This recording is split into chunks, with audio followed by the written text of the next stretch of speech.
We're here today at Castle Grant for the 2023 Tree Cutting Engagement Day.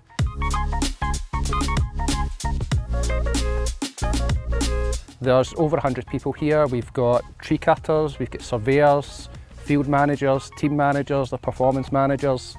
We've also got a number of suppliers and our contract partners.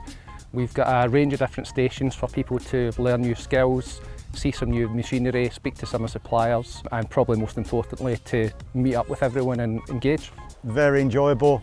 Lots of guys with different varying aspects of knowledge in the industry, and a chance to look at some of the new equipment. Getting to actually fell some difficult trees and working with guys that you've not worked before and seeing their strengths and they can see your strengths.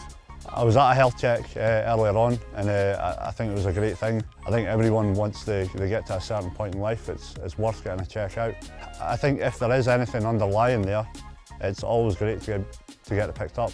No, it's a good idea, make opportunity for everyone. We can refresh our all skills, including first aid, including two-rope felling, wind blow and anything else. So it's a good opportunity to get very good practice. Great to see so many stalls here, and it's great to see the different kit that's hopefully going to come into play.